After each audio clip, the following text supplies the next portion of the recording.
200 आत्माओं वाला एक हॉन्टेड हाउस। यह नवंबर 2011 का समय था। अमेरिका में लोटाया एमंस नाम की महिला अपने 3 बच्चों और मां रोजा कैम्पबेल के साथ इंडियाना राज्य के गैरी में कैरोलिना स्ट्रीट स्थित किराए के एक घर में रहने के लिए आई। वैसे तो लटोया को यह घर पसंद नहीं था, लेकिन खराब आर्थिक स्थिति की वजह से वह मजबूरी में रहने लगी थी। पर इस परिवार के आते ही घर में भूत प्रेत की घटनाएं सामने आने लगी। इससे लटोया का पूरा परिवार परेशान हो गया। दिसंबर 2011 में लटोया के परिवार के साथ इस घर में पहली असाधारण घटना घटी। तब उनके घर में एक साथ लाखों काली मक्खियों ने हमला कर दिया। हैरानी की बात यह थी कि दिसंबर की कड़कड़ाती ठंड में इन मक्खियों का मिलना असंभव होता है। इंडिपेंडेंट की एक खबर के मुताबिक लटोया ने अपने एक इंटरव्यू में बताया कि उन्हें कई बार अपने घर के बेसमेंट की सीढ़ियों के पास किसी के कदमों की आवाज़ सुनाई देती थी। इन आवाज़ों से तंग आकर उन्होंने बेसमेंट तक जाने वाले रास्ते को ही बंद कर दिया था, लेकिन फिर भी उन कदमों की आवाज़ का आना बंद नहीं हुआ। 10 मार्च 2012 को एक बार लटोया की मां को किसी अनजान शख्स का धुंधला साया नजर आया। जब उन्होंने साय का पीछा करने की कोशिश की तो उन्हें वहां जूतों के निशान के अलावा कुछ भी नहीं मिला। किसी अनजान के जूतों के निशान देखने के बाद लटोया के परिवार को भरोसा हो गया कि इस घर में कोई शैतानी आत्मा का निवास है।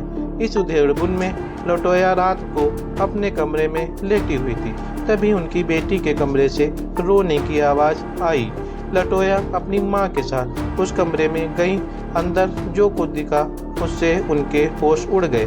लटोया की 12 साल की बेटी बेहोशी की हालत में हवा में लटकी हुई मिली। कुछ देर बाद उसे होश आया और वह हवा से नीचे आई, लेकिन होश में आने के बाद उसने बताया कि उसके साथ क्या हुआ उसे कुछ भी याद नहीं। अगले दिन लटोया घर के पास स्थित चर्च के पादरी से मिली और मदद मांगी, लेकिन वह तैयार नहीं हुए। हालांकि पादरी ने यह जरूर कहा कि जिस घर में तुम रहते हो उसमें 200 प्रेत आत्माओं का साया है। पादरी ने उन्हें जल्द से जल्द घर खाली करने की सलाह दी। लटोया भी घर छोड़ना चाहती थी, लेकिन खराब स्थिति की वजह से इस घर में रहना उसकी मजबूरी थी। पादरी से मिलने के कुछ ही दिन बाद लटोया के तीनों बच्चे 7, 9 और 12 साल के शरीर में वे प्रेत आत्माएं घुस गईं। बच्चों की आवाज़ भारी हो गई थी।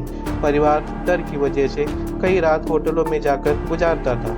दुष्ट आत्माओं के प्रभाव की वजह से बच्चों को अस्पताल में भर्ती करवाना पड़ा।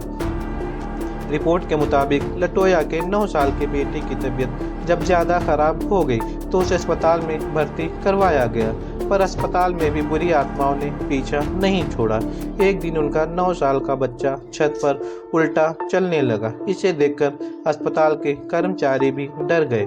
तब पुलिस को भी सूचना दी गई। अस्पताल में हुई इस घटना के बाद पुलिस, अस्पताल और चर्च ने लटोया के परिवार की मदद करने का फैसला किया। चर्च के पादरी माइकल मैगनोट ने लटोया के घर जाकर झाड़ फूक की। इसके संपन्न होने के बाद उस पादरी की भी तबीयत खराब होने लगी। पादरी का कहना था कि उस घर में झाड़ फूक करने के कारण ही उनकी तबीयत खराब हुई है। धीरे धीरे पादरी ने लटोया के परिवार का प्रेत आत्माओं से मुक्ति दिला दी। सरकार की मदद से लटोया को दूसरा घर मिल गया।